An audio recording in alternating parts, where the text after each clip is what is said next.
you're so solemn tonight. Somebody crack a joke. Go for it. Before the clock strikes. A lawyer and two architects went into a bar.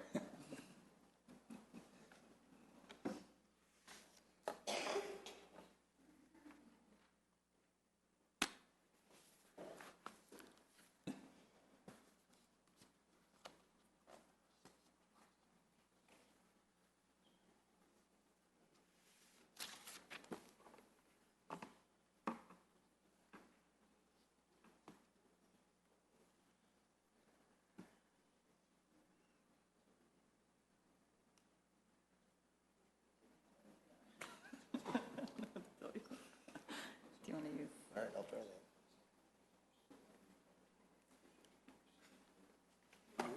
Well, he said two choices. Do you want straight, or can you live 5 years? Okay, we're starting. Good evening, everyone. Well, that's really close.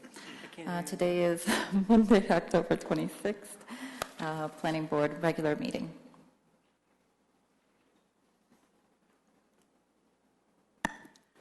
Board Member Elrod, Here.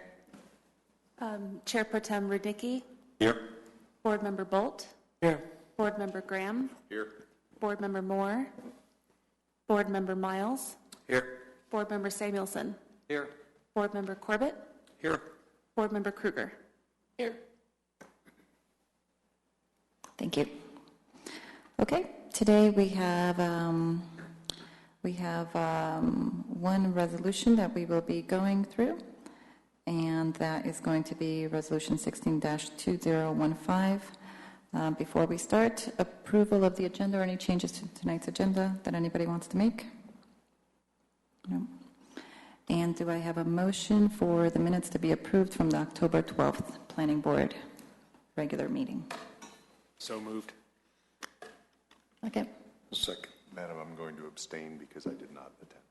thank you. You didn't watch the video? Didn't watch the video? I watched the video. I did not. I'll be abstaining also. Why did you Same watch the reason. video? If you watch the video. I'm good. Get that?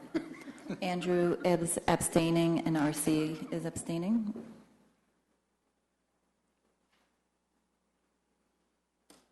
Oh, I'm over here. You're abstaining. You voting for me? I almost did. It went how I thought. The vote is unanimous and the motion carries.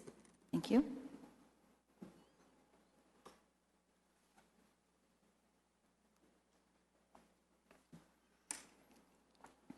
Okay, so we'll start with resolution recommending approval to rezone property known as 6885 South Santa Fe from residential suburban to planned development commercial. Andrea, is that you?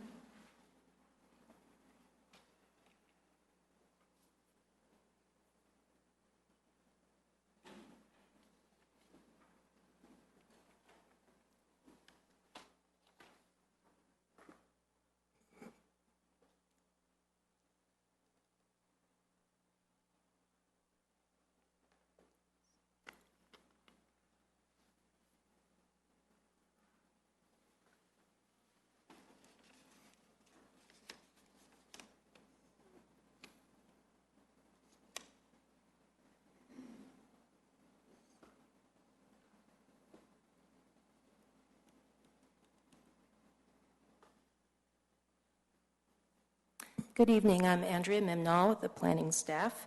And tonight we have a resolution for the planning board to consider, which would recommend approval to the city council on a rezoning and general plan development plan for Angelo's Taverna. Angelo's Taverna is approximately 4 acres in size. You can see on the map it is on the west side of Santa Fe, between Santa Fe Drive and the river. And to this north, you can see on this plan Breckenridge Brewery and Designs by Sundown is under construction in this aerial. And then Woolhurst Landing residential subdivision is to the south. The Angelo's Taverna property which was, by the way, formerly known as the Ida property, is currently home to just a single-family home. And what's proposed is to be developed as a general plan development plan with a number of uses, including restaurants, retail, office uses, and other accessory uses. Initially, what the developer plans to do is have a location for his restaurant, Angelo's Taverna. He has one existing in Denver, which I think he will tell you about. This would be a second location in Littleton. And he would have indoor and outdoor seating and provide lovely landscaped area for diners to enjoy. That's on the front of the lot, as you see on this map, towards Santa Fe. And at the rear of the property, he is working with a group called Chatham Financial.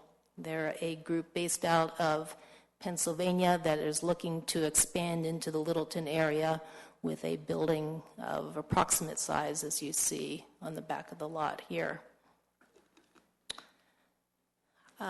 This map is taken from the Angelo's illustrative site plan, and what we did was have the applicant show also the plans that have been approved for Breckenridge and Designs by Sundown previously, because this lot is somewhat dependent on the previous approvals. So you can see in gray, there's Designs by Sundown, and further to north, it's Breckenridge Brewery. As part of that approval, there was a signalized intersection put in at Brewery Lane and Santa Fe Drive, and the network of private streets through these two properties was also to give access to the Ida property. And you can see those pink areas on this plan where that access would occur. Currently, the applicant has secured the access that is at the northwest corner of his site. You can see the pink area there. And so cars could enter and exit through that northwest corner and come around and access the light. A second access is shown at the southwest of the Angelo's property, and that is for emergency access only. The plan is set up such that if that other pink area for access is ever available to the applicant, he could then utilize that access as well. But the way staff has looked at it through our review is to ensure that with the two access points that he has now, that it meets all of the requirements of the city code. In terms of the natural features on the site, it is slopes generally from Santa Fe Drive down towards the river. There are a couple of stands of mature trees. Due to the grading on the site and the slope, most of them will likely have to come down, but there will be a concerted effort to make sure that as many mature trees can be saved as possible. In terms of providing buffering from neighboring uses, as we saw before, there is a residential subdivision to the south, and the zoning code provides for, within any general plan development plan, that there's a minimum of a 50-foot buffer between the property line that's adjacent to residential to the adjacent buildings of the new site, and that any building that is within 150 feet of that property line be limited to 30 feet in height. So with those two buffering requirements, the staff feels that adequate buffering has been provided in this site. In addition, the Santa Fe Plan Corridor requires that there's generally 100-foot buffering along Santa Fe, and that's to provide for a wide landscape swath, and so that buildings are set back off of the highway. And this plan provides for that 100-foot buffer as well. The amount of traffic that would be generated by Angelo's has been identified to be in the neighborhood of 988 trips entering and exiting the site per day. And then finally, the drainage would come from the upper end of the site and drain down towards the west, towards the river. And during the site planning process, the staff would take a very careful look at this to make sure that the drainage plan, stormwater runoff, meets all of the requirements of the city code.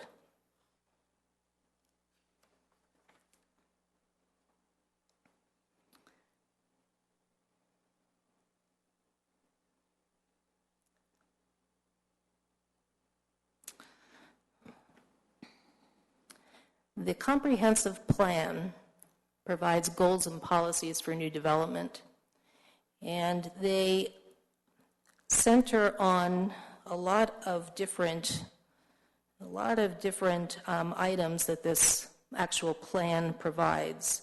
Specifically, the plan calls for a dynamic Littleton, a connected Littleton, and a distinctive Littleton. And we feel that the staff feels that the plan meets these goals in terms of providing high-quality development, which ensures good urban design, architecture, and quality materials as laid out in the development standards of the GPDP. And the plan works to provide access to the Mary Carter Greenway, which is off near onto the west, and to the nearby Reynolds Landing Park. And then finally, the plan utilizes what I mentioned before, the network of internal streets that helps to reduce the number of access points to Santa Fe Drive, which has been a goal of the city.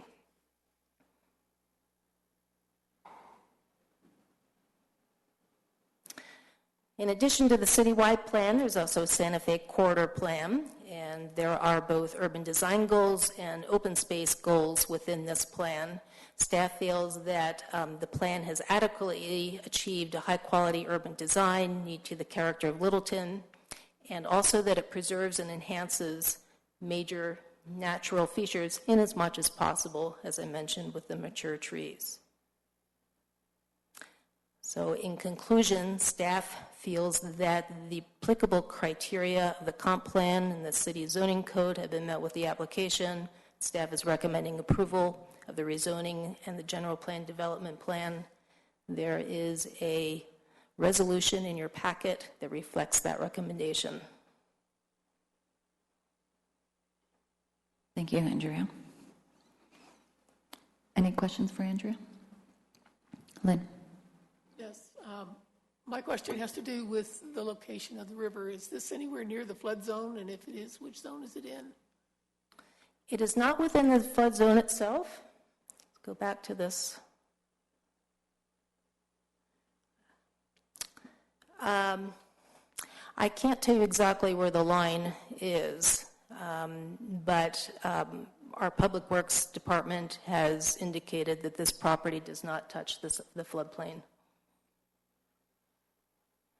I was a little confused on the access points and the two pink shaded areas and which ones exist, because Brewery Lane is more north of this, right? So yes, you're right, and the applicant is going to have a better diagram of how this all works. And so what you're seeing here is in gray, beyond the two pink areas, is that part of that network of the private streets. And as you see it running north and south up in that northeast corner there, it continues up to Brewery Lane. Excuse me. And the proposed emergency access only is the lower right off Santa Fe? That's right. That's emergency access only. Now, should the other entrance to the site become available in the future, my understanding that is possible, then that would be an entrance that would be right in, right out only, and it would also serve as emergency access. And at that point, the existing emergency access that you see down to the south would be eliminated. Just a couple of questions. The I know the issues are covered down the road next phase, but generally holding ponds, are they shared amongst the 4 tenants on the site, or will this particular property have its own holding ponds? I believe that there will be some sharing going on between the different properties, Breckenridge and Designs by Sundown and the site. Was that intended from the beginning when we approved Breckenridge? Well, I was not the planner for that previous approval, but I believe that's the case. The applicant may know more. The other question, not the southeastern right in, right out, but the one above it is quite steep. Is there any way to get around that to make that a viable entry exit? Yes, it is quite steep, and as it currently exists, does not meet the city standards. And that is, in fact, why that access point is not coming into being at the current moment. You can see that the pink area is the area that was previously stipulated as giving access. However, a longer entry is needed to be graded to meet that grade, and that's what you can see. That entry point that is on the Designs by Sundown property, that gray area that runs east-west. And I think the hope is that that area is graded properly and that access is granted, and so it would also be moved so that would straddle the 2 properties, Angelo's Taverna and Designs by Sundown, giving access to both properties. And the last question, all the legalities are met for this property having access through this loop road? Yes, that was met through something called an SDPIA that was approved by City Council with the 2 other, by the 2 Breckenridge Brewery and Designs by Sundown. Thank you.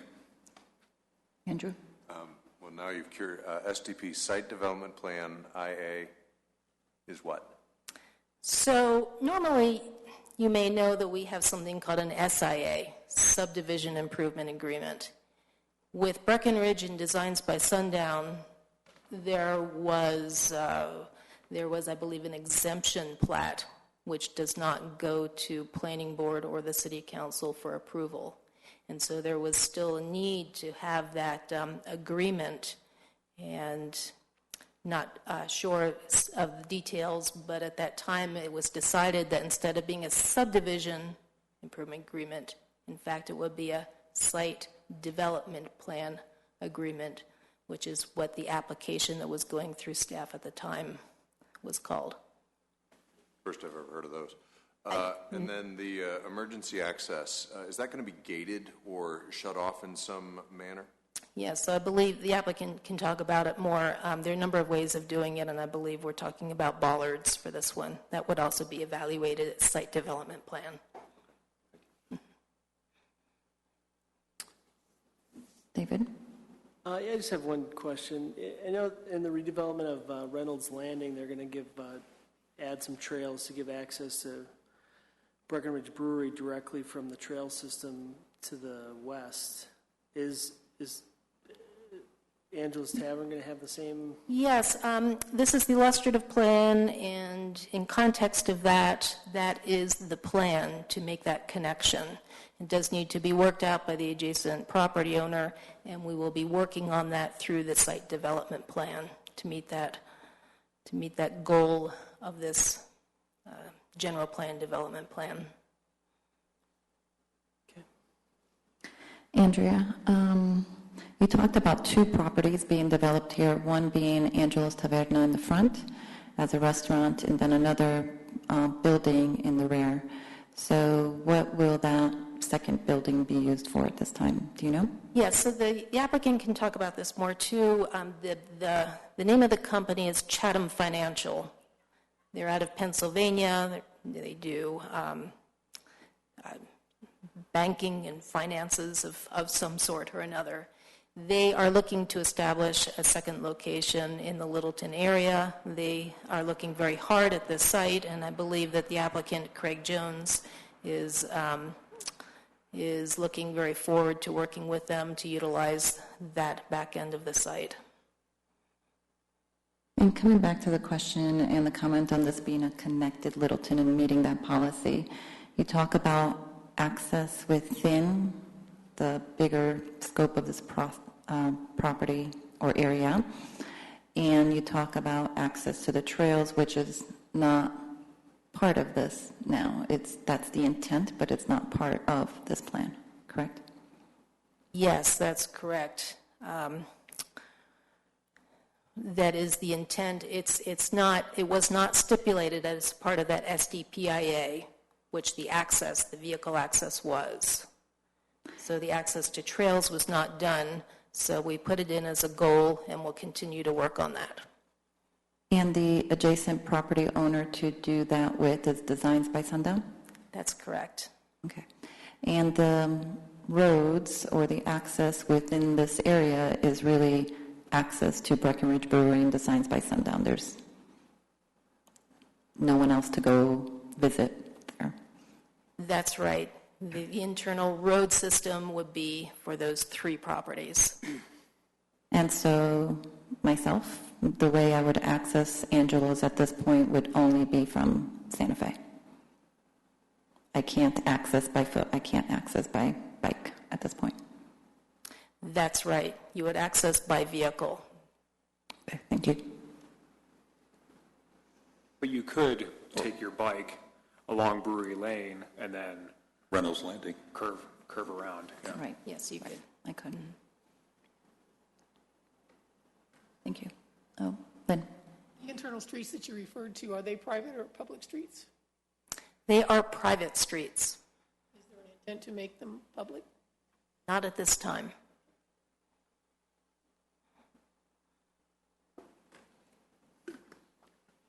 Okay. Thank you.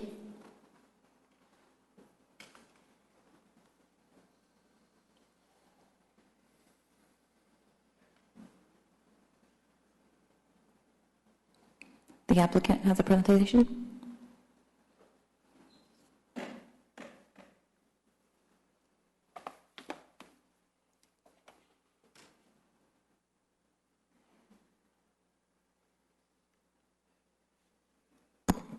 Can you hear me all right? Yeah, we All can. right. I'm Justin Fries, architect and designer of the project. And behind me is Craig Jones, the owner of Angelo's Taverna. And so I'll go over some of the design and the planning documents, and then I'll let him talk a little bit about his business and kind of intent for the site. So as Andrew mentioned, it's a 4.5-acre site. It's currently residential S for 1 house and 1 horse is kind of what we've been told that zoning was for. And we're asking to rezone it to PDC. One of the reasons we asked for rezoning to PDC was it allows for a winery, distillery, or brewery, but it limits it to 6,000 square feet in size. So this will have a restaurant component and a winery component, but it will limit it in size. The Breckenridge property to the north and the Designs by Sundown is a PDI for industrial, which allows for larger. So that's kind of the reason why we don't match up exactly with the adjacent zoning, was to limit the size and scale of the restaurant area and the winery area. As mentioned, the general overall use is to do a restaurant winery on the eastern side of the lot and then to do an office building on the western side of the lot. As we've submitted it, we're only submitting it as 1 lot. We would then subdivide it as Chatham Financial came on board, subdivide it for their needs, and split the lot in half through an amendment to this plan development. I'm going to jump ahead to, this is the overall map, and I've highlighted in red the access. It's a little bit off from the satellite image below, but you would essentially come in from the north along Brewery Lane, and then turn down. The internal road is, I believe, being named Briarwood Avenue or West Briarwood Avenue. So then you would circulate down to the south and all the way around to the northwestern edge of the site. I'm going to jump ahead to this one real quick. This, the northeastern side of our site, this is the access we're working with Designs by Sundown on. There is currently a curb cut there and an access, but it is a very steep access. It doesn't meet CDOT standards or City of Littleton engineering standards. So we have been working with our civil engineer to regrade that. This new length of road would meet, we've met with CDOT, and it would meet their goals for a graded street that meets access for them. And if we, as we move forward with that, as Andrew mentioned, we would eliminate that southeastern emergency-only access and just have the two accesses in here.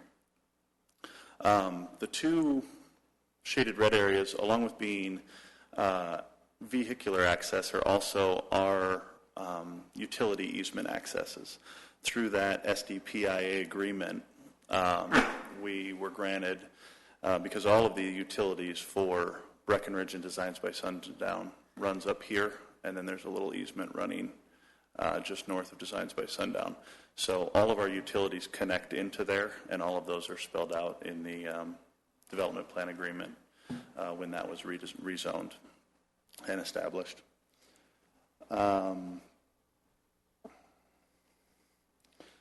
thing that we try to do throughout this whole submittal process was to be a complementary use to what's going on at Breckenridge, what's going on at Designs by Sundown. And a lot of the guiding documents for that were the Santa Fe plan and the Platte River Corridor plan. And so our design standards, our landscape standards match up with those. The intent is to use a rural vernacular architecture, barn-like, and to use stone and brick and wood. Maybe some metal, but more like the standing seam metal, like a rural type of roofing would be.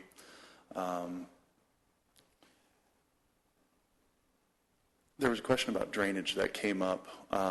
As we move forward, it would be our intention that all of our site would be drained to our site only.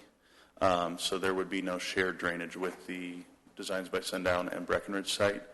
The civil engineer has already prepared a drainage study that was part of the submittal, and there's actually a natural aquifer down in this area. And so if we can drain to that area, it will help to recharge that as we move forward. And the last thing I wanted to mention was the Connected Littleton. We have approached Designs by Sundown. There is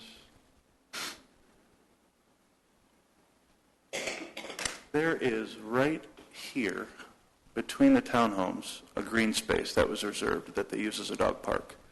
We've approached the HOA about possibly putting a walk-through or letting a walk be there, because the bike trail connects right over here. Oh. And so we've approached Designs by Sundown about continuing the walk along the back of here, and we've also approached the HOA about adding a walk there, but again, we need to get their agreement to do that. So we've approached them, we've brought it up in neighborhood meetings. It sounds like the neighborhood would like that connection for themselves, but they don't want a lot of high traffic coming through there. And having the access through to the west would just be something we have to sort out with Designs by Sundown. Other than that, we've put sidewalks throughout the property to connect two other sidewalks that are part of the Designs by Sundown and Breckenridge plan. And also right now, the main access road for Breckenridge comes down right here. And so that's where their main gate is. I'll back up to this one. It comes right through there. And so if you were coming from Reynolds Landing, you would come right down that drive and connect in there, the way they have the parking lots laid out right now. This document is the site development plan that we got that was on file, but as that development progressed forward, there were some changes. So that would connect right through there as a shortcut to Reynolds Landing and the bike path there. And then the last item I'll mention is one of the other goals of the comp plan is the unique Littleton. And as far as we know, this would be the first restaurant winery in the state of Colorado. There was recently a law passed that allows for a winery owner to also own a restaurant. And so, with the success of Breckenridge and the destination it's become, we feel this would be a very complementary use and add another unique part to the destination for that. So I'm just going to flip through real quick. Here's a couple 3D images of the site and conceptual models. That would be Angelo's Taverna right in front of you, with the Chantham Financial Building to the west behind. Right now there's about an 18-foot drop from Santa Fe down to where our finished grade would be. So it is rather steep, and then it grades out. We would grade that road and landscape that front setback. This is a view looking back to the east with the Chantham Building and Angelo's Taverna in the distance, and you can see that slope a little bit. And then that's just the latest rendering of the restaurant winery. The restaurant would be to your left with open air seating, landscaping, possibly some bocce ball or something outside. And then the winery would be to your right. That would have a tasting room and a little bar as well. That would serve kind of as an overflow space and a gathering space. So with that, I'm going to turn it over to Craig and then answer any questions. Hello, I'm Craig Jones. I'm one of the owners of Angelo's Taverna. Lived in Littleton for 15 years. I was a part owner in the Outback Steakhouse and Highlands Ranch. So I drive up and down Santa Fe every day, twice a day, going to work and coming back. So this is really exciting for me to possibly have the opportunity to build a restaurant, in my neighborhood. We bought Angelo's 3 years ago. Angelo's is a gym in the Capitol Hill, Denver neighborhoods. It's been there for over 42 years. Mama Grace, that started that restaurant with Angelo, lives behind the restaurant to this day. So our tiramisu is still her recipe if you come in for dessert. We wanted to add a different element to Angelo's when we took it over. We didn't know what we were getting ourselves into, and we didn't know we wanted to make it a little different. So we added a crudo bar, oyster bar, to Angelo's. And to this day, we are the busiest oyster bar in Denver in an Italian restaurant. We sell over 5,000 to 7,500 oysters a week from ocean to plate. We fly the oysters in from New York, from Vermont, and from Maine, New York, and Washington, and we shuck them to order, and just added a different element to Angelo's. It's an extremely busy restaurant. It's a smaller space, but our honeymoon period is now over. 28 months later, we're still up in sales over 30%, and we're up over 700% from where we took over 2.5 to 3 years ago. I think part of the reason that we're able to accomplish those type of comp sales is that we have an owner there. 2.5 years later, I'm still in the restaurant shaking hands on a daily basis. We have 2 other owners in place. My father-in-law back here is a partner in Angelo's, and then Eric Hyde is the owner of Angelo's with us, and he's kind of a managing partner that gets more ownership every year. And my father-in-law and I lose ownership every year. And that type of sharing in the success has really paid off. Homemade pastas, and it's just an exciting little place to go to, to be able to go into a restaurant where the owner's, really make an attempt every single day to meet each and every one of you is what you would experience here. It's not just passing the baton off to another manager to run it, that it's something that's super special and creative that I'm really passionate about, knowing that I'll be walking, on that restaurant on a daily basis, with passion, with wine and food, and being able to offer our customers something that a lot of restaurants say you can't do anymore because it's hard to hit those margins. Well, we've proven that we can offer quality. So I hope we get the opportunity, and thank you for this opportunity. Thank you. Questions? What would be the capacity of the winery when you have it all built out, or what do you think the maximum capacity would be? It would be, I think it's going to be less than 80, unless they moved out all the tables and chairs and, wanted to throw a big dance. But for the most part, it'd be a bar that seats about 20 and about 60 tables and chairs. And I'm thinking bottles of wine per year. Do you have a number of what you're going to produce? Bottles of wine per year? Yeah. What are we going to produce out of that? We're hoping that we can produce up to 5,000 cases of wine a year. And I'd like to just add on to that real quick, since you brought that up. We're going to be bringing in finished wine from Italy, France, Argentina, Oregon, Washington, and California. This is wine that has been aged for 2 years. And then we get to bring it here and blend it and turn it into Colorado's own, like Warren Swift, or what you see with The Prisoner. We've got 2 phenomenal winemakers that are going to blend this wine and compete. So it is a quality product with wine coming from the best places in the world. Mark? That's, well, the fact that you're going in probably answers this question. It's a bit of a stretch getting to your place from the main entry there where the light is on the northeast side. No concern of yours trying to get to the restaurant? Since we started this project, it's only been about 5 or 6 months, and we've been working with Designs by Sundown and the Breckenridge owners, and it's just determining exactly how much of that easement's going to be on our property and how much is going to be on Designs by Sundown. Our most recent talks have gone really well.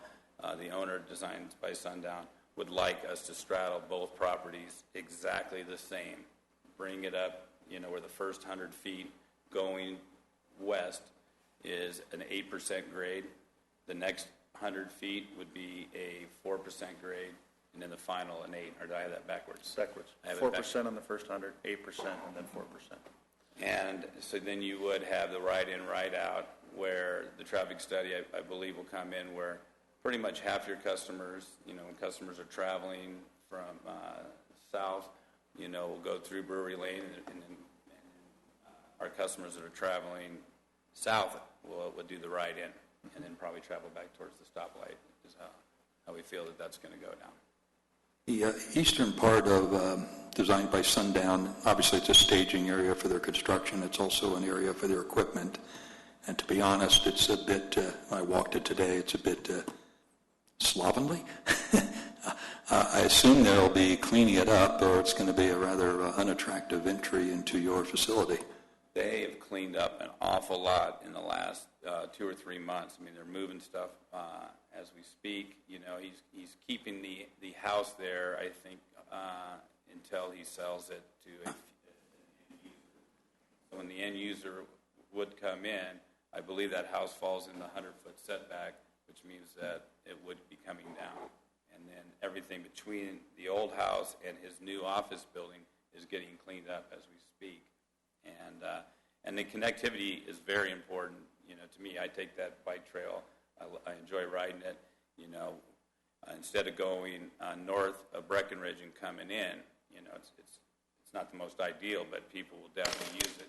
Like Justin was saying, we prefer to go where that gray area is on the south, going east and west, and because the bike path is right there. It's so close. So that's our goal. The Breckenridge owners want connectivity as well, and it's just working out those final details. And I call our techs, the owner of Designs by Sundown, probably more than he likes.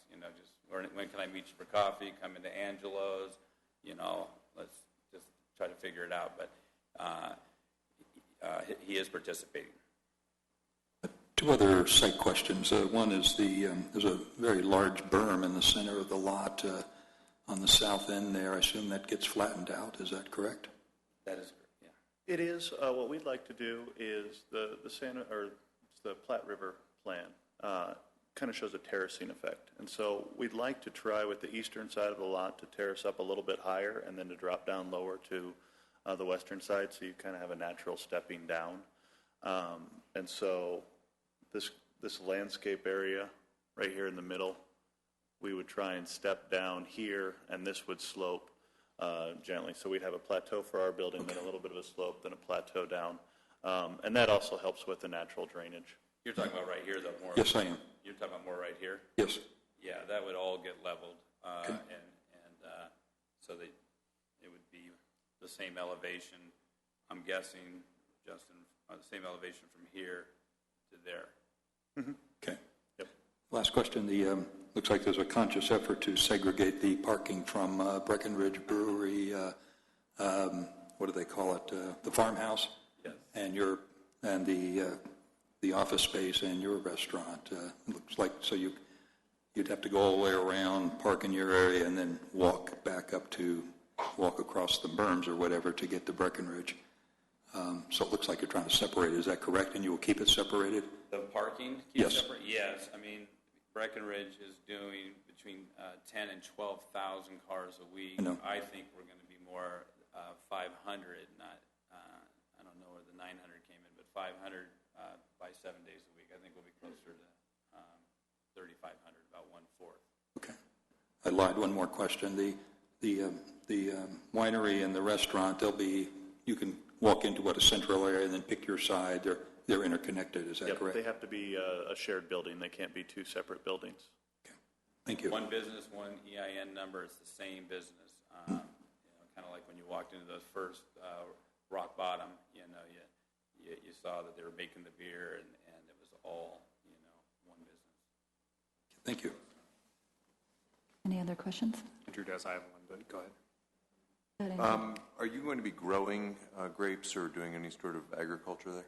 No, we're not going to do any fermentation, none of that on site. The wine will be completely finished. We will our winemakers and wine buyers and myself, we will go to Italy, we'll taste 4 Pinot Gris and say, this one's the best. We'll take that one. We'll go to Willamette Valley and say that. We'll taste 10 Pinot Noirs and say, that's the best. We'll take that. Bring in 500, 1,000 gallons, completely finished. So you're not doing the fermentation on site. Bring it here, and then we blend it in our stainless steel tanks. You'll see the big tanks inside the winery, and then we will blend that and bottle it here. And a good example, like the most expensive wines in Italy are Brunellos. You can't find a Brunello, for under $100. We can buy that wine for $40 a gallon. The best quality out there, that's 5 bottles of wine, and be able to offer our customers the most expensive wines under $40, $45 a bottle. But then rosés and Pinot Gris and Sauv Blancs and Pinot Noirs, we're going to have $15, $16, $20 bottles of wine. So we're really able to pass the savings on to our customers, and that's what makes us the most excited, because we're cutting out, in Littleton, our friends over at RNDC and Grand Vin, we're cutting out the distributor. One thing I want to add to that is there is an accessory use in the plan development. So if we did a stand of apple trees or a little garden for the chef to grow his own crops, he could do that to use on site, but we would not be, it's not our intent to have a vineyard of any sort.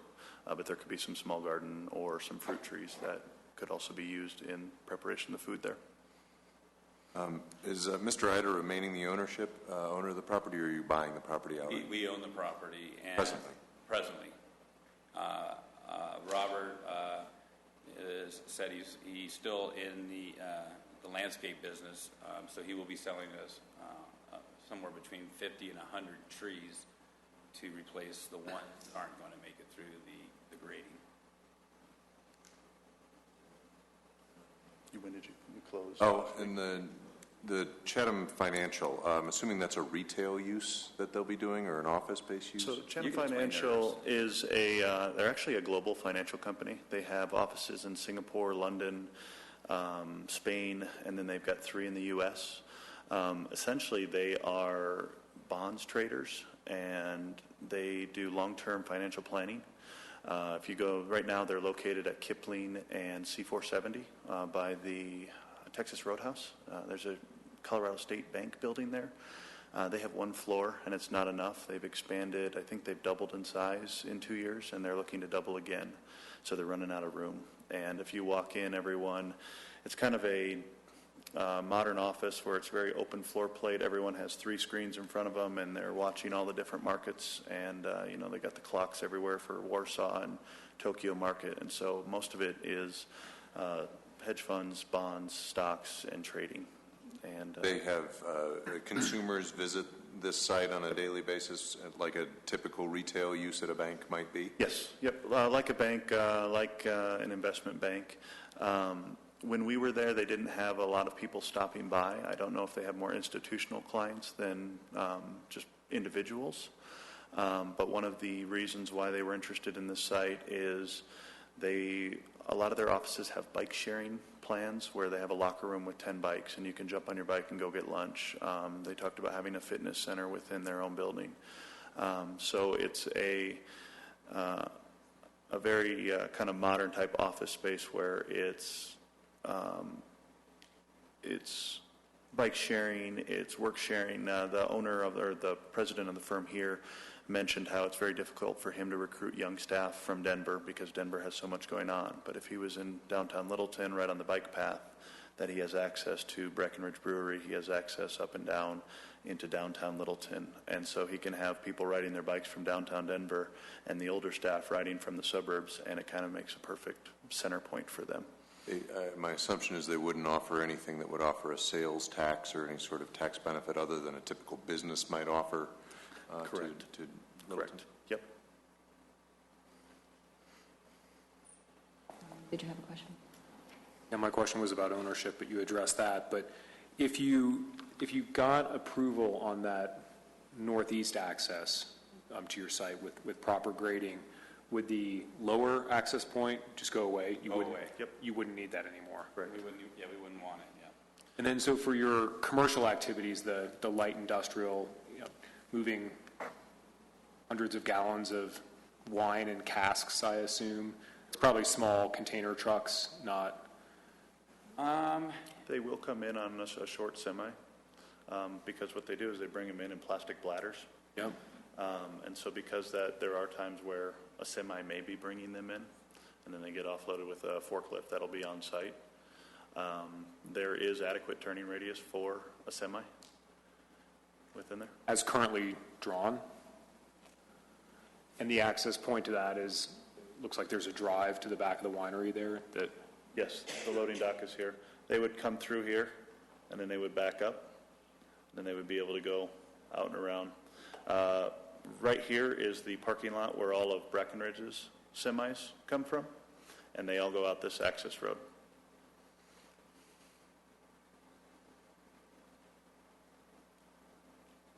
Okay. They are narrow streets. We looked at that multiple times, but in looking at their site development plan and the access, all of their loading, at least based on the site development plan, was from that lot. What time of day would most of those activities happen? What time did those, we would schedule them before 11 a.m., so I would say between 8 a.m. and 11 a.m. because you're in your lunch service, so you would schedule it. We can also have it, the product can be held at our distributor, the one that's going to distribute for us. And so we would be able to, same way we do with our trash pickup and our linen pickups and our food.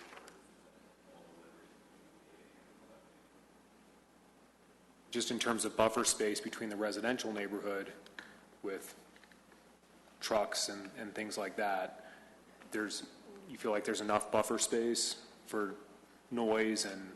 I do. We have we have the president of the Woolhurst Neighborhood Association right behind us, and her house is the closest point. She has, I'm telling her and telling you that there's. If you got that access point directly off Santa Fe, right in, right out, would it make more sense to put more of that loading and unloading on the other side of the building, on the north side of your winery and restaurant? This road? Yes.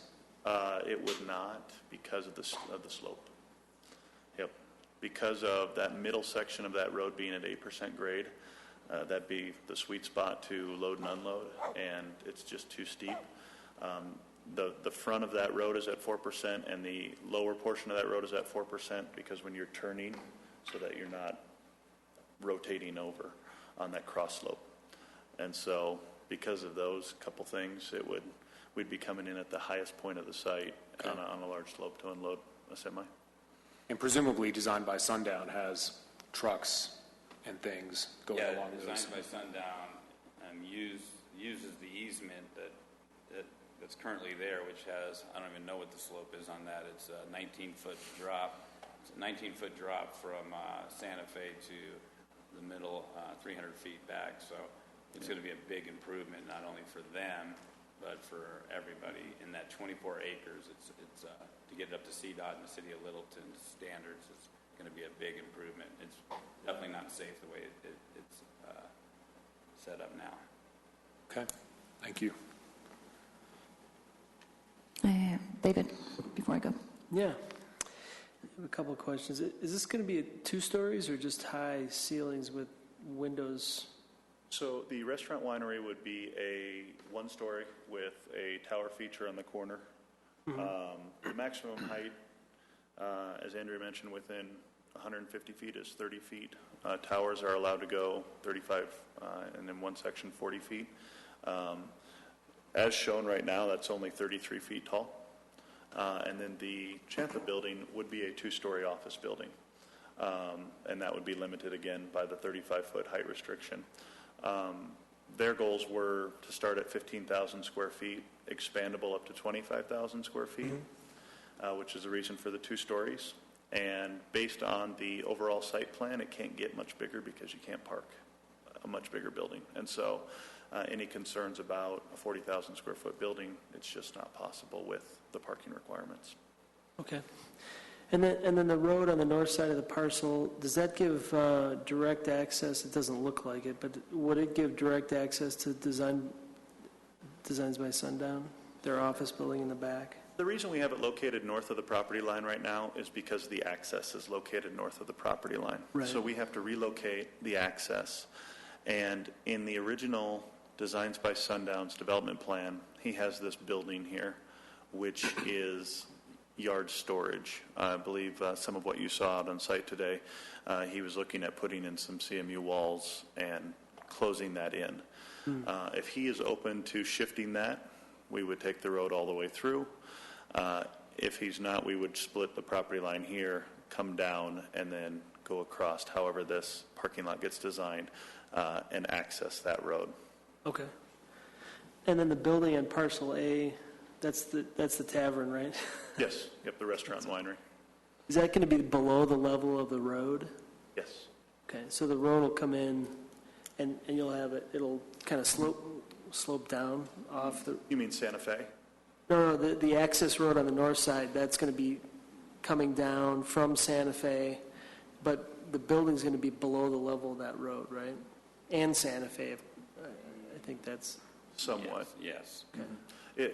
Most of the building will be below Santa Fe, but then as that road, which is on the right-hand side of the screen, that's sloping down, and then you take a left, and then you kind of come back up a little bit to that building. Okay. There will, just in case you, there will be retaining walls on both sides of that east-west. Or it could be similar to what you see when you pull into Aspen Grove right now. When you pull into Aspen Grove, you kind of see it kind of go down on both sides. Right, okay. And then I was just curious about your distribution. You're selling your wine off-site as well as on-site? That is correct, yeah. We'll be able to make the wine for Angelo's in Denver, also make wine for Angelo's here. We could also sell wine to other restaurants, and also customers can come in and buy a case of wine, and the distributors will also be pushing our product as well as a Colorado product out of Littleton, Colorado. RNDC in Grand Vin is very interested in that. The president, Jim Smith, has had several meetings with us to be the distributor for this. Okay. And then my last question was on the ownership. You mentioned that you're losing ownership every year. That's the downtown location? That's the downtown location. And this location is a different... This one here, we're putting, I mean, everything I've ever worked for in my life is going into this, and my father-in-law's, coming out of retirement and putting a lot of his money into this as well. So this one, the ownership won't go up, but the owner is Gabriel, which is sitting right over here. He's been the chef of Venice Restaurants on Orchard and Holly for the last 8 years. So he will come out of the kitchen. He'll mentor the sous chefs in the kitchen. We also, but then he will be the owner in the front of the house. So between him and I, we'll be the ones shaking everybody's hand that comes into Angelo's Taverna. And then we also have Scott Hibeneth, which is our chef at Angelo's in Denver, and he was the sous chef at Barolo, and he's been our chef for the last 2.5 years. And we stole him right after he left Barolo. He became the chef at Sushi Dan Izakaya. And so we have what I feel is 2 of the top 5 Italian chefs in the state of Colorado underneath the same roof. So, Okay. but Gabe will be a 20% owner, to answer your question, and so a lot of opportunity for him and his family. Okay. They took all my questions. No, I always have a few left up my sleeve. Can you talk a little bit about your decision to put the restaurant closer to Santa Fe versus further into the property again? Thinking about our comp plan, we really want to highlight the river in the areas around the river, accessibility to the river, and then from the river to businesses along the way. So can you talk a little bit about the decision of where the restaurant went, where Chatham Financial went? And I'm kind of looking at, if I'm sitting in the restaurant potentially or outside, I'm overlooking a parking lot. Right. The landscape's going to be very key. It looks like a little area of green there, but the landscape's going to be very key, that we have lots of trees and bushes, and you kind of almost hide the patio and the restaurant from our parking lot. It does drop down a little bit, and out of the 2, that was where I wanted to be. I wanted to be as close to Santa Fe for everybody in Littleton and surrounding areas to see us, and then knowing the Chan, I wanted to be closer to the river, so I thought it was a win-win for both of us. Having an office building back there versus having another restaurant, or a climbing gym. We really spent a lot of time talking about what we wanted back there versus having too many restaurants to have something really neat like a 15,000 square foot office building. And we thought it benefited having them closer to the river, but you might be able to. Well, one of the, Craig touched on visibility. Having that visibility from Santa Fe and being pushed up close was a driving factor for having the restaurant there. The other key is the higher up you are, the better view of the mountain you can get, because we're not that adjacent lot to the river, and that Designs by Sundown is building a very nice building there. It's got old-fashioned barnwood siding and everything, and if he does landscaping like he did on his original house, it's going to be great. But had we been right next door to it, we would have been low. We wouldn't have had a view of the mountains or the river.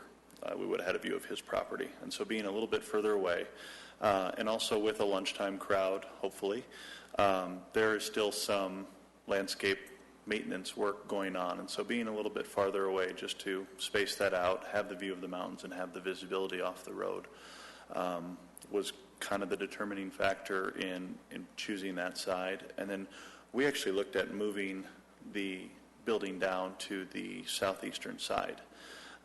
The problem there then is, as everyone's coming down Santa Fe, they would be greeted by the parking lot, whereas moving it to the north allows you to shield the parking lot with the building. And at the 50 mile an hour, 55 mile an hour speed, you're typically not going to be looking too much at the side where the parking lot is. And with our landscaping, hopefully we can cover up some of that as well. The dark green on the site plan are trees we're hoping to save that exist on the site. And as Craig mentioned, then also getting many more trees in from Mr. Ida and landscaping up the property. So those were kind of the major factors. Breckenridge, where they're located, their patio has great views, and you can look right into those trees. It's gorgeous. Where we would be located, like Justin was saying, Designs by Sundown kind of takes that away from us. Where we're at, standing on any part of that 4.5 acres, that's the best views. And I think that's going to give us the best feel for our customers that are out on the patio, enjoying. The last thing I'll add is just also instead of moving the building south and having a patio near the residential neighborhood, moving it away, but still maintaining south access. So you're in the south and in the west, you've got mountain views and south sun to keep you warm.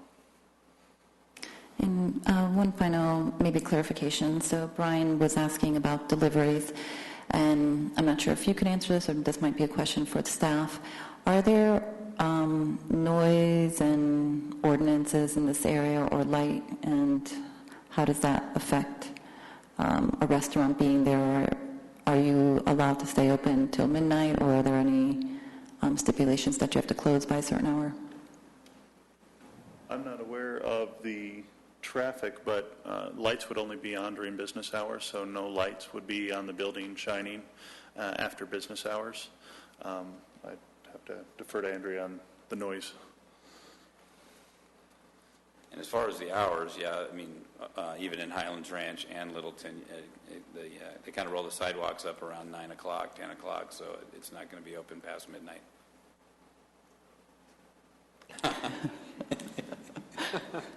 I can stumble home from there. Yes, as Justin said, we have both lighting ordinance and noise ordinance, and the lighting ordinance doesn't allow for adjacent properties to be able to see the source of the light. So in other words, they needed to be shielded, and the light amount of spillage over the property line is really very minimal. In terms of the noise ordinance, we do have decimal limits for both daytime and nighttime hours, and it does cut down, I believe, at either 9 or 10 in the evening. And So coming back to, you talked about when it's not a restaurant, it might be an event. So would you be required for that event to end at 10, Andrea? Is that how I'm understanding that? we wouldn't require the event to end at 10, but it would need to meet those decimal readings. And, on occasion, we have had to pull out our instrument and go out and take readings. But as Craig mentioned, there's also indoor, it's indoor-outdoor, so at a certain time of night, the guests may need to move indoors or end the evening. Okay, thank you. Okay, any more questions for the applicant? Mercy. Not for Andrea, but question on the access road again. Will there be an A-cell, D-cell lane if that access road with Designs by Sundown happens off Santa Fe? Yes, CDOT will make us do a D-cell lane for the right in, right out, and then an X-cell lane. And that's the reason why this southeast access can only be an emergency-only access is because there's not enough room to do an X-cell lane there because there's a bridge right here. And so the emergency vehicles would be able to utilize that. But in our talks with CDOT, they would be looking at adding a Excel decel. And there is a shoulder in existence there that should meet that. Okay, thank you. Do we have a sign-up sheet? Anybody?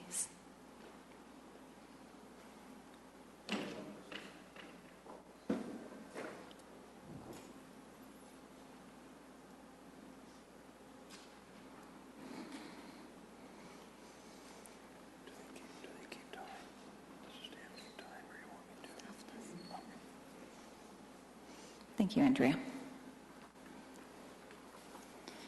Okay, so we have Joyce Franklin is in favor of the project, and would you like to speak?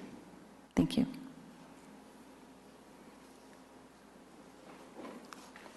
I just will take up a minute of your time, but I felt it important as... If you could state your name and your address first, sorry. please. Joyce Franklin, 2841 West Davies Avenue. Thank you. I'm in the very northeast corner of Woolhurst Landing. I am president of the board of directors for Woolhurst Landing. I have with me Michelle Montgomery, who is the secretary. And we felt that, the board felt that it was important for us to just come and let you know our feelings on it. I can say I've eaten at Angelo's. It's pretty good food, and I didn't like oysters until I had theirs. And I've seen the proposed plan a number of different times. I've walked the land with Craig at least 2 or 3 times. Michelle's walked it once with the both of us. I've talked to some of the homeowners whose backs of the units back up to the adjacent property line. And they are really in favor of it. Yes, they would like to see it stay natural because we have wildlife back there. About a month ago, I had deer and fawn in the yard. But they also realize that it can't stay that way. And so they agree that the proposed Angelos would be a much better selection, and the office building, because it's going to be on the quiet side. And we just feel that rather than a gas station or a retail store or a pot shop go in there, we would like to see Angelos go in. Talking with Craig and the trees that have been mentioned, there's a lot of trees he's bringing in that will buffer the adjacent property line so that we won't see car lights, noise, etc. The board feels that Mr. Jones has been over backwards to be a very good neighbor to Woolhurst Landing as a whole, building the restaurant on the far side of his property keeps it quiet. And he's going to do everything he can to keep the dust and the dirt and everything to a minimum once the grading starts for the land. He's offered to clean out a lot of dead bush and trees that are, some of them are on his property line, some of them are on our side of the property line. And he's very willing to just plant a lot of trees along that adjacent property line so that we won't have a lot of noise, a lot of activity. And to sum it up, the board and the homeowners that I've talked to feel like Angelo's and the office building would just be a welcome addition to Littleton. So, thank you. I can't resist. One question. Is the association in favor of the access point from Woolhurst into this property? We've talked about it, but there has been no voting on it. Okay. We're more or less waiting to see what might happen. Thank you. Sure. Okay, I have Michelle Montgomery. Do you wish to speak? Okay. And Michelle is in favor of the project. And I also have Pam Chadbourne. Pam, you don't say whether you're in favor or not, and do you wish to speak? Yes.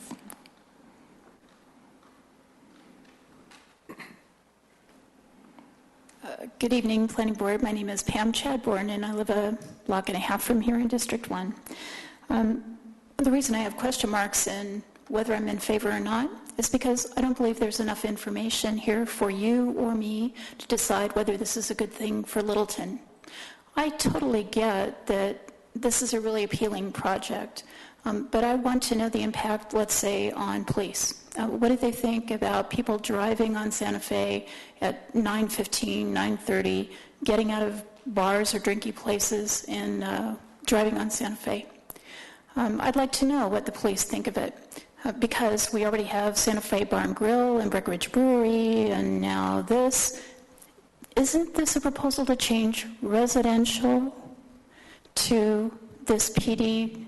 Okay, so what are we losing by changing this from residential?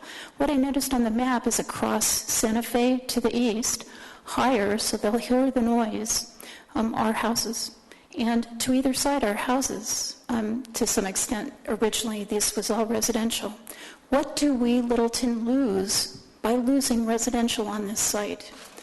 I can see that these are appealing uses, but it's staff's job to bring us information about the impact on Littleton from losing residential and making it into office and restaurant. And I want to know that. I want to know what the police think. I want to know what the neighbors think. There was reference made to neighborhood meetings, but I didn't hear the results of those. What I heard was one person who took it on themselves to talk to some neighbors. That's not their job. It is our job to understand that impact. So that's why I have question marks there. What's missing here is our understanding of the impact of this project in changing the zoning on my city and Santa Fe, which is already a difficult street. So that's my problem. I don't think we've been brought enough information to understand the impact on Littleton of this zoning change. It may be a great project, but we're not here to evaluate whether we want a winery or an Italian restaurant. I think it'd be great to have a great Italian restaurant in Littleton, but that's not the question. So I ask you, I'm not sure you're going to change anything tonight, but in the future, I think we need to have a higher demand on staff to bring the system impact, the context impact on Littleton. That's what I want to know. If I were in your seats, that's what I would need to know to make this decision. Thanks for your consideration. Thank you. Anybody else that would like to come up and speak that hasn't signed up? Okay.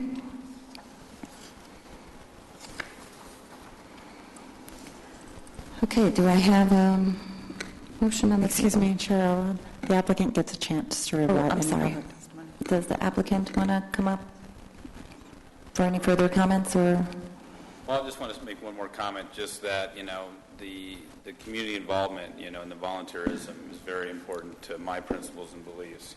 In Highlands Ranch when I was there and in Denver, West Wash Park Neighborhood Association, if we have one complaint, they are on us, and those relationships are so important. Alamo Casita, Molly Brown House, Capitol Hill Neighborhood Association, and more importantly, our neighbors here in Littleton. It's very important that you have and I don't know if that's where we're going with this, but it's very important that we have those relationships, and I do have a proven track record that we don't mess around with noise and responsible liquor vending. The people that are going out on Santa Fe that are leaving our place, that's my livelihood, so we will definitely master that, and me personally, I've never had a liquor violation. Okay, thank you. Okay. Please. My name is Bob Pacheco. I'm one of the partners. I think it's very important that we recognize that this isn't just an immediate decision, an immediate want-to-do type of thing. This has been in long-term planning. We've worked very diligent with the city of Littleton, working towards all of the goals that you mentioned, that has been brought up. Access, noise, traffic. We're aware how busy Santa Fe is. Again, I think it's a lot of questions that the city brought when we sat down and had a lot of meetings with the city manager. You all have shown a lot of concern that is this a good, logical project to pursue. One of the things that Craig is very involved in is we do a lot with the high schools. We contribute to the local, to the city and its environment. So I think a lot of the concerns you're bringing up are important, and it's not taken lightly. And I think that it's something that the city of Littleton will be very proud of. Thank you. Okay. We'll now close the public comments, the meeting. And do I have a motion on the table? I move to approve the resolution recommending approval to rezone property known as 6885 South Santa Fe from S, residential suburban, to PDC, planned development, commercial district, and recommend approval of the general plan development plan. Do I have a second? Second. Okay. Any comments from anyone? No. Yes. It was, somebody said that we lose a lot in Littleton. We don't lose anything. I think with this use, we gain a lot in Littleton. We gain a compatible use for the Breckenridge Brewery, a very good use of the site, and a vibrant business on the site. The residential zoning currently in place is obsolete for South Santa Fe, has been for a number of years. Sometimes we're accused as a planning board of ignoring the comprehensive plan, so I'll bring up the Santa Fe corridor study, I think from 2001, I think it is. This piece of property was designated BP, which allows for office, research and development, light industrial, light distribution, and showroom. Not residential. Residential use, single-family residential use for this site, again, is obsolete. Yes? I just wanted to comment that, while I appreciate Angelo's and your business and all that, this, pardon me, any zoning change would not be given to Angelo's, it'd be given to the land. So we just need to think about long-term use of it, and whoever that steward of that land might be, it will pretty much forever not be residential, but instead commercial. Okay. All right, let's go ahead and vote.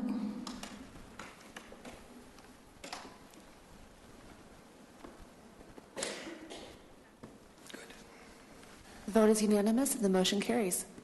Thank you. Thank you.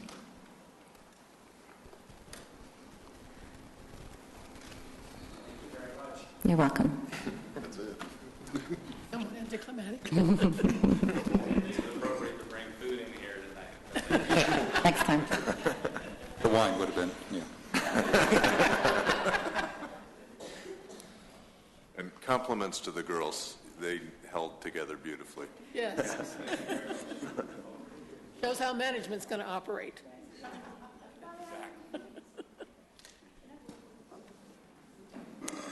Okay, we'll go ahead and continue. If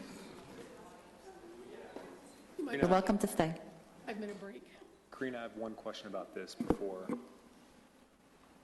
about next step. About the unscheduled appearances? No, just about the next step for this is submittal of a subdivision plat and site development plan for administrative review. That would be a question for staff. Next step with that application? Yes. You made a recommendation to City Council, so it goes before them in November for approval at two. It's an ordinance, so they'll have 2 hearings. And then what will they have to present to City Council at that point? There's a more comprehensive plan with things like access points worked out, and they'll work with No, you it'll be and the staff. same application that was before you this evening. It's for the rezone and the general plan, development plan. Just for that. Okay. Yes. Okay. Yeah. And then you're right. Then the next step for the project would be to move towards the site development plan, which would have more of those details. Somebody emailed Okay. me, yeah, if you have any materials. And that's just staff.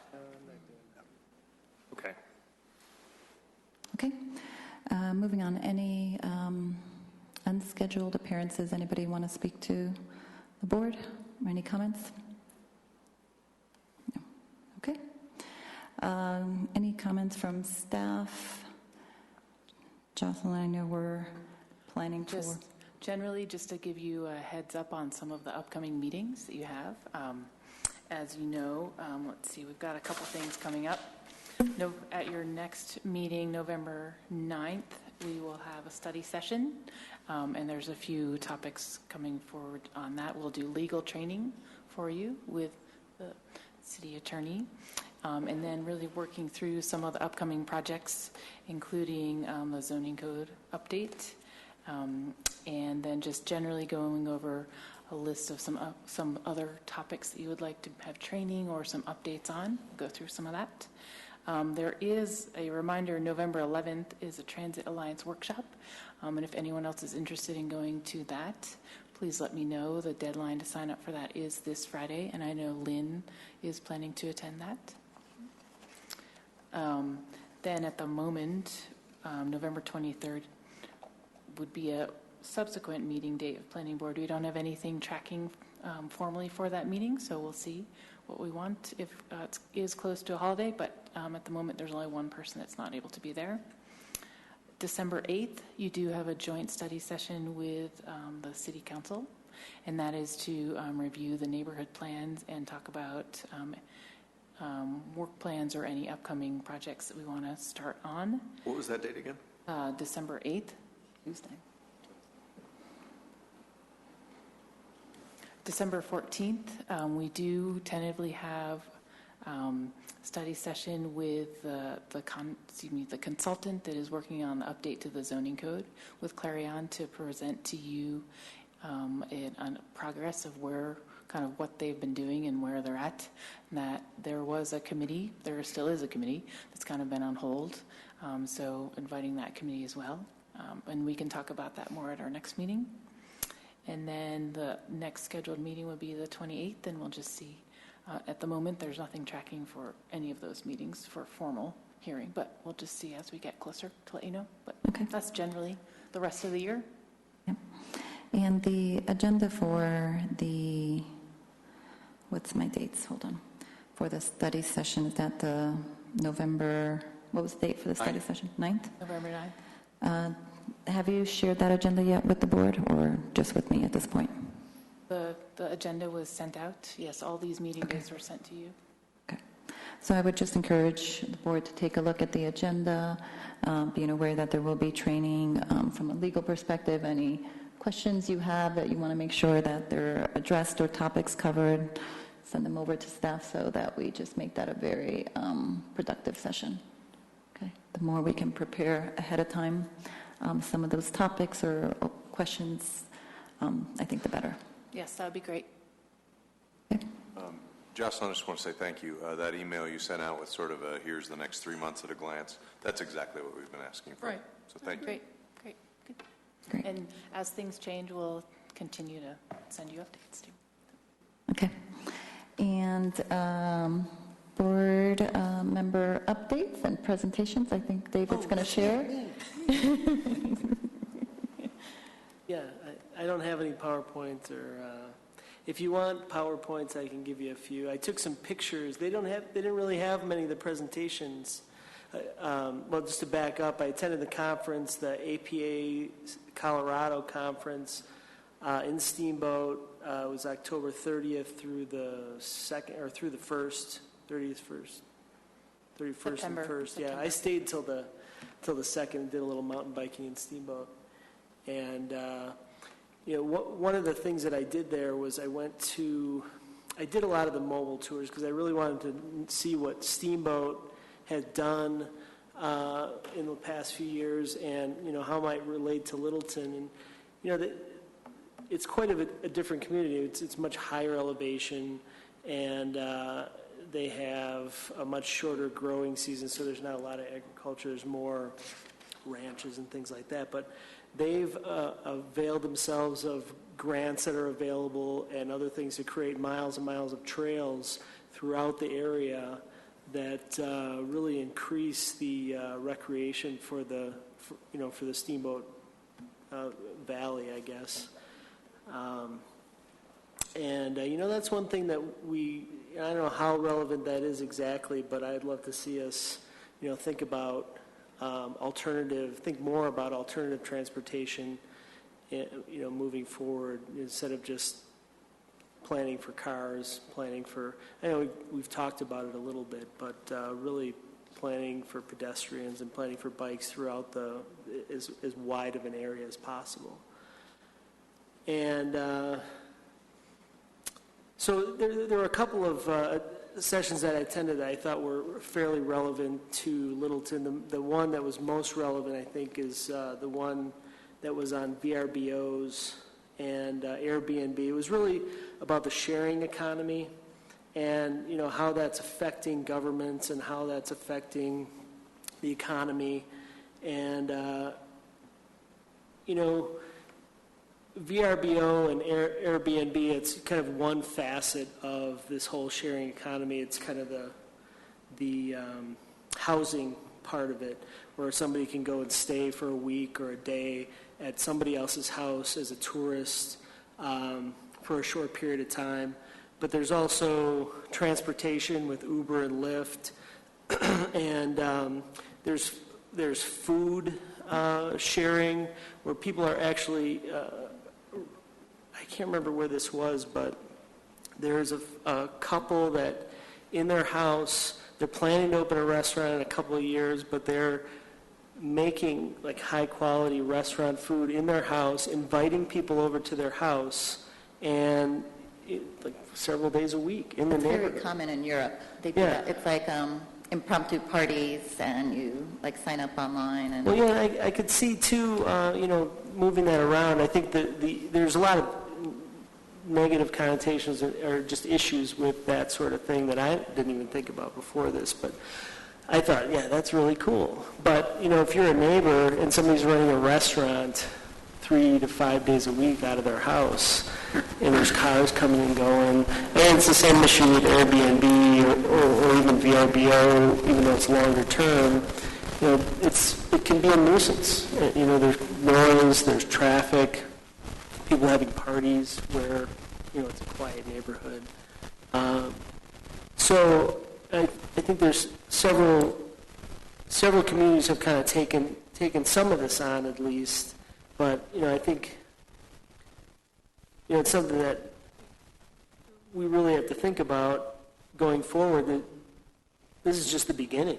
Did they talk about how they're addressing that? Yeah, and I'll talk about that in a sec. But I think that just, and I don't know how this would look, but just kind of figuring out a structure for assessing how change affects our community, faster than we normally react to things.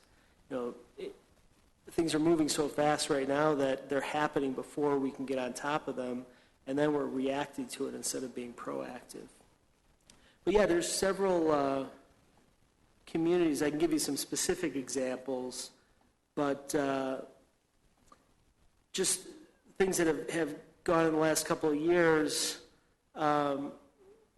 Austin, Colorado Springs, Portland, Nashville, San Jose, between 2012 and 2014 had all started allowing short-term rentals. And this is, mostly the specifics are not about food or transportation, but about housing. And specifically Airbnb types. I think, the real short-term rentals, less than 30 days. I guess the VRBOs goes for that too. And I think the concern too is you've got Airbnb, which is kind of a day or two or three, but the owner's typically there. Then you've got VRBO, which may even be more of a concern because somebody might be there for a week, but the owner's not there, and who knows what's happening. That could be even more of a nuisance. But all those communities between 2012 and 2014, including, like I said, Colorado Springs, started allowing short-term rentals, and they've done everything from requiring permits, licenses, inspections. Denver's, I guess that in 2015, Denver's excise and licensing, I think that group came forward with a recommendation of requiring a zoning variance, a business license for health and safety, and then of course taxation and taxes and fees associated with that. Because I think one of the issues too is that as more of these things become sort of under the table, and I know Airbnb and VRBO, or at least Airbnb, I think they said in this thing that they collect taxes, but I think VRBO does not. And it's on the host or the owner of the property to collect the tax if that's required. But with more of these under the table type sharing events going on, there's less collection of taxes. It kind of reduces the amount of money that governments have to provide services as well. So that's a big concern of a lot of the, at least there were 3 panelists, so this is kind of what they talked about. So let's see, planning considerations they talked about, identifying options for zoning and licensing. And again, the zoning or licensing is more of a health and safety aspect, I guess, getting a business license. And some of the communities charge a lot of money for a business license to make it almost impractical. But one point they brought up too is that you think of these things as being kind of a lifestyle choice of the people who use these or are the providers of some of these services. And in a lot of cases in this economy with slow wage growth and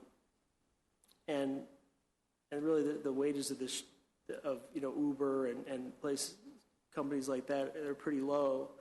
And more and more we're creating value by eliminating jobs, and that's kind of what's caused kind of our slow rebound. And so in a lot of cases, this is a necessity for some people to have as a secondary income to supplement their cost of living that has not gone up with inflation. But let me give you a couple examples of. That's the wrong one. Let's see. So Portland, for example, they allow bedroom rental in private homes, apartments, condos. Permit process, it's $178 for the homeowner to get a permit. It's $500 per violation, and they kind of, for Airbnb, they kind of troll those sites and look for people who are renting but not getting a permit. The rental must be an accessory to owner-occupied home. Not sure exactly what that means. The house must be inspected. The homeowner must give notice to surrounding property owners. And then, like I said, Airbnb actually collects the local taxes for Portland. San Francisco, hosted, non-hosted, whole house rentals, limited to 90 days per year, $50 registration fee. That's not too expensive. Rental platforms can only list registered hosts. Airbnb collects taxes. Hosts must carry a specified amount of insurance, meet building codes. That's one of the other issues is insurance, since it may not be covered under regular homeowners. So some of those would be great to, because we've talked about VRBO and Airbnb, and we've done research on it. So this would be good to kind of add to, here's some other examples how it's being addressed in other. Yeah, I can share. I took pictures. They didn't provide the presentation. They have a few presentations, but none of the ones that I went to. But I took some pictures of the slides so I can pretty them up and send them out. The permit fees, are they good for 6 months, a year? Yeah, typically it's renewable. Maybe it's a year, maybe it's 2 years. Typically it's a year. But here, Vail has a little bit different, because they're kind of more a resort community. Owners need to obtain a sales license, collect 9.8% sales and lodging tax. There's 2 licensing categories. Owners renting 2 units or less for more than 14 days need annual business license of $150, unless they're using a management company. Short-term rentals, renting in Vail must pay an annual fee plus a per unit charge. And then there was one, Did you pick up either in the conversations or even in some of the presentations, thinking about cities like San Antonio or Portland, like what was the impotence for impotence? Is that the right word? Impetus. Yeah. I know what you're saying. What was the trigger to, for them to finally say, okay, we need to acknowledge this is happening and let's let's proactively do something about it as opposed to just allowing it to happen on its own. Well, I think in a lot of cases it's complaint driven. So they get a lot of complaints and then they start to look into it. But, I think in some cases too, the cities themselves or staff within the city is, they're going on these sites and seeing all these rentals. And the concern is that, maybe I could rent a room in my house, that's fine, but anybody can rent a unit, and it could be in any part of the city. It could be, who knows what type of house it is or what accommodations. You don't really know until you get there whether it's safe or not. You heard a few years ago a family in Aspen died of carbon monoxide poisoning in a rental house. And, I don't know that they required detectors at that point, but there's a lot of concern, I think, for, providing safe accommodations for people as well. And really collecting the taxes and fees that that the communities. Part of the reason I'm asking that is, when's the right time for it to be addressed? And you said it too in the beginning. You said things are going to change faster than we are able to get in front of it. And or so have been able to, yeah. And really, I don't see is, us being able to get on top of a lot of this stuff ahead of time. Because who knows what it's going to look like in a month or a year or two. But yeah, I was just going to say Durango's permit is $750, which is pretty high. And there's other communities that have, pretty high annual fees, and which precludes a lot of, and I think they do that on purpose too, because they want to limit the number of people who do it, and really, make sure they're on top of it, and like.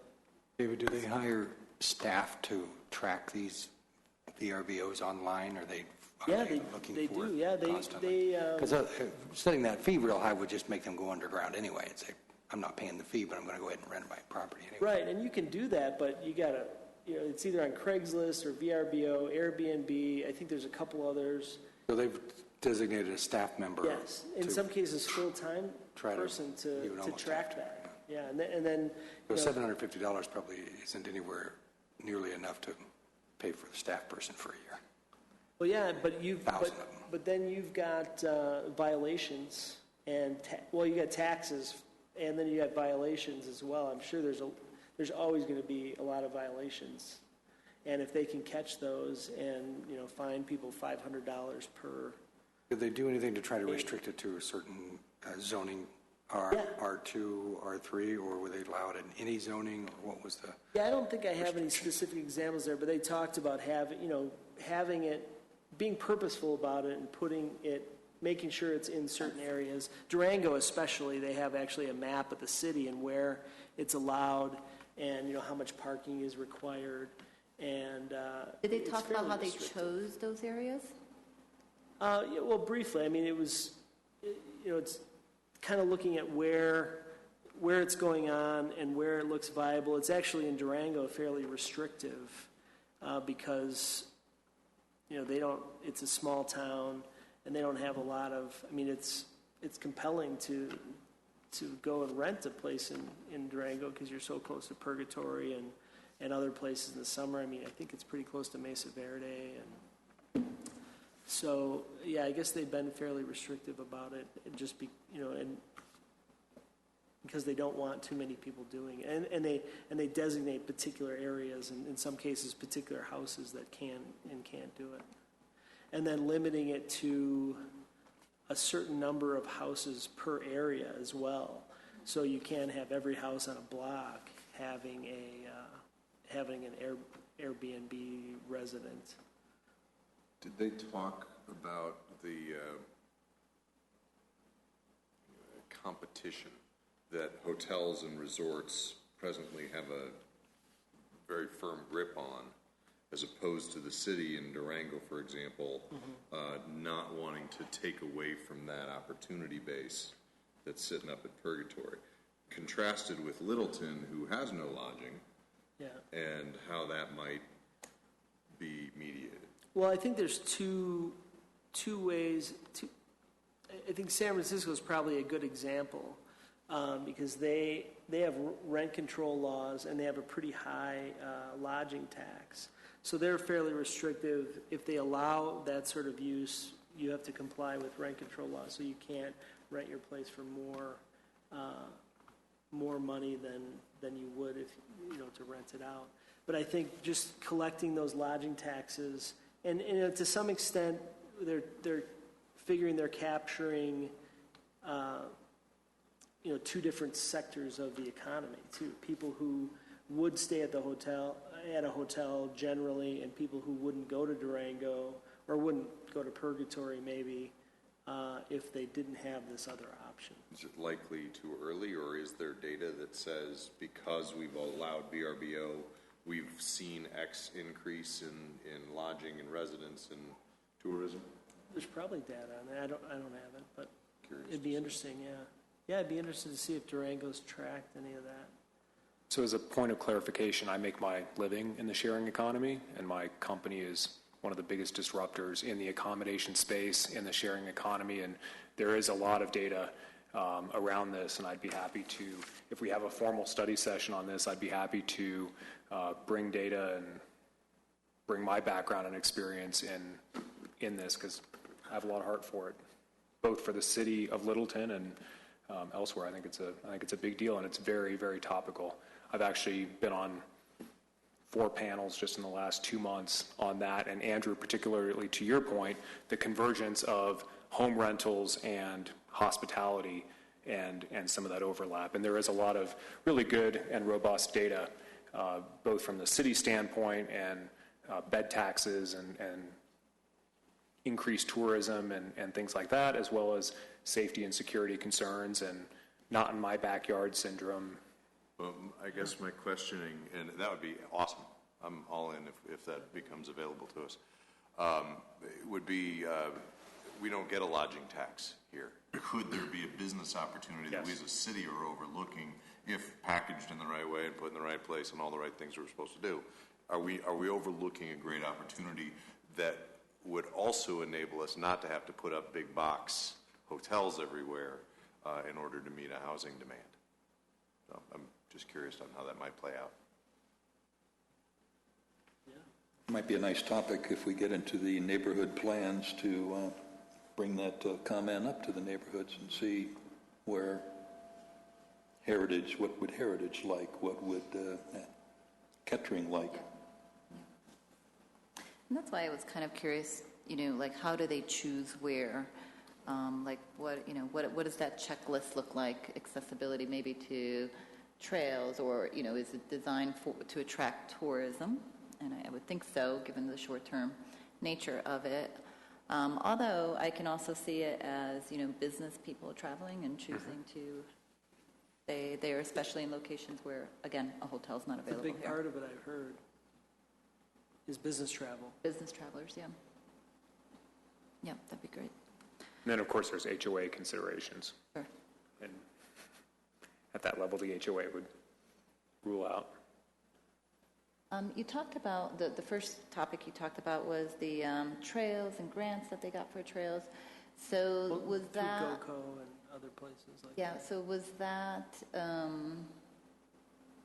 was that part of their comprehensive plan that they wanted to increase the trails and connectivity? Was it for, again, is it to create a destination, of kind of position it as a tourism, or is it more for the being able to be more mobile within the city and not use cars?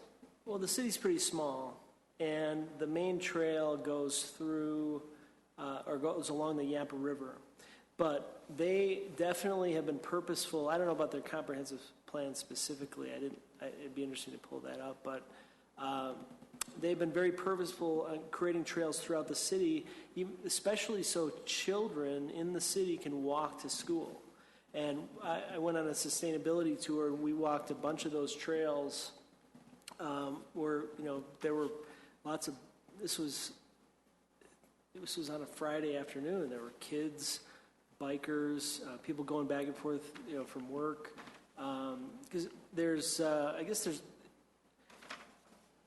From what I understand, I can't remember which tour I was on for this, but they talked about how Steamboat didn't really fall into the recession, the same as other resort communities, because they've got a lot of startup businesses that have started their national companies, a lot of apparel companies and recreational companies that have started there and still located there. Some who have left and they've just grown too big for the area, and so they have a really robust economy there of different types of uses other than the tourist economy. But so there's trails all over the place. But they did, they have the Howelson Hill it's kind of opposite from Steamboat Mountain. They've created a ton of trails over there for mountain biking and cross-country skiing. And then on Steamboat Mountain, it's not called Steamboat Mountain, but Mount Warner. What's that? Mount Warner. No, Strawberry it's Hill? called something else. Strawberry Hill? No, I can't remember. But anyway, so, where the ski hill, they've created a ton of trails there as well for mountain biking, and not only uphill trails, but specific downhill trails for racers, and they've really done a great job of creating trails for recreation, but also trails for connectivity and getting through the city. And you'd be amazed, just trails, I don't know how we got on some of them or how we got off some of them, but you just kind of, they obviously all knew where they were, but they're mostly gravel, crusher fine trails, and it was a great way to kind of cut through the city and see different things throughout the area. And I mean, the city isn't that scenic except seeing some cool old houses that were built in the 1800s. Steamboat has a really interesting history as well, but I won't go into that. But it sounds like it was, of course that attracts tourism as well, but it sounds like it's also for the community to attract a place, we call it one of the best places to live, right? Or for families to want to live there, to move there, to start businesses there, to make that a home, not just a resort. Yeah. In fact, there's a company, I went on a tour of a farm, and they don't really have much agriculture, but they worked with the city. The city, I can't remember the guy who we walked with, but he was a staff member who worked with this woman who owns the farm, and they built a bunch of greenhouses, and they have a retail stand, and that really wasn't allowed in Steamboat before this, but the city was very accommodating with what this woman wanted to do, and they grow citrus in greenhouses and all sorts of things most of the year. They have kind of these. They have a couple of greenhouses that are very like all year round, and they have heating underneath, and then they have some that are kind of 3/4 year, or not 3/4 year, but more spring, summer, and fall greenhouses where they can grow stuff most of the time, and then sell it to the local community, and it really seemed to be successful. So the other one that I went to is arguably relevant to Littleton. It was on tiny houses. They spend most of the time talking about recreational vehicles because a lot of these tiny houses are putting on trailers and driving around. But I thought it was interesting, especially as it relates to maybe accessory dwelling units. When you put some of these small houses, and these are houses that are 500 square feet or less. And I went on a sustainability tour in Steamboat as well, where this architect walked us around to some of the places that he had built, and he had actually built an accessory dwelling unit that was bigger than the 1800s building that was originally there. But I found it fascinating. The foundation is kind of it's a floating foundation with it's, I guess, floating on insulation. I don't know. And I don't know much about it, but they had, what was really interesting is they insulate on the outside of the framing. They put like 6 inches of foam all the way around the outside of the house and make it, they called it a passive heating almost. I mean, you still have to have regular heating, but it could even, I think one of the houses had electrical heating, and it was a reasonable cost just because of how well insulated this house is. But those are houses were both in the 600 square feet range, and so these are much even smaller than that. And there really isn't much regulation or much allowability for these houses to be in a community. Most communities have size restrictions that are much higher than 500 square feet, or a lot of them are even smaller than that. And but I guess Walsenburg, I just read this a couple of weeks ago, it was on NPR. They're the first community in Colorado that's allowing small houses, as long as they're on a foundation, any lot in the city can have a tiny house on it, and, as long as it meets some standards. And there was an article in the Denver Post about it. But I thought it was interesting for, these accessory dwelling units that we've talked about, just allowing a kind of a separate house that has, minimal amenities, but could be accessory to a house that's in Littleton.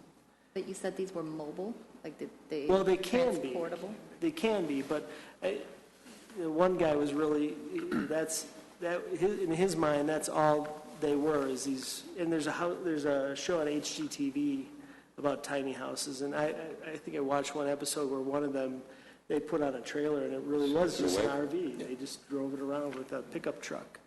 But they can be on a foundation as well, and they just, in this panel discussion, they just talked about some of the regulations that need to be changed. Really, primarily the minimum gross livable area and setbacks and how much parking is required.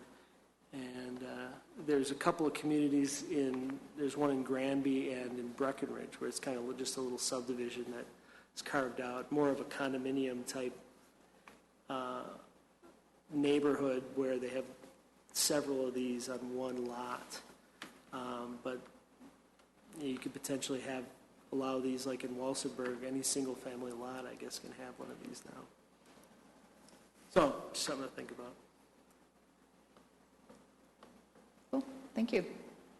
Thank you for sharing. And I've got a few pictures of that.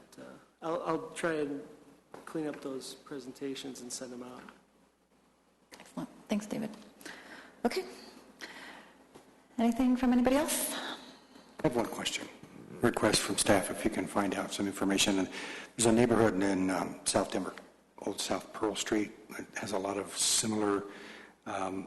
similarities to downtown Littleton. And I was there over the weekend, and they are building a parking garage, a 200-space parking garage. And I'm just wondering if we can find out whether that was a public-private partnership or all done by the businesses in that neighborhood. They certainly need it because it's extremely busy there on the weekends, but if there's a way we can find out. It's like where Sushi Den is? Yeah, across the street, yeah. Chaos Pizza's there, and it's a great little... Sexy Pizza. What's that? Sexy Pizza's that there. one too? Yeah. I thought the owners of Sushi Den bought that property for that purpose, so I think it was... Across the street? Oh, Yeah. In the middle of the block? Do you know how far south, what 100 block south it is? 1500 block. The middle of the 1500 block south. West side? There was a small parking lot there, and then they took another building out. Down from there. I'm doing a pop-top 3 blocks away. I better find out about this garage. How many cars? 200. Wow, holy smoly. And it's approved? It's under construction. Presumably approved. Illegal. Okay, motion to adjourn? Adjourn? So moved. Adjourned. Awesome.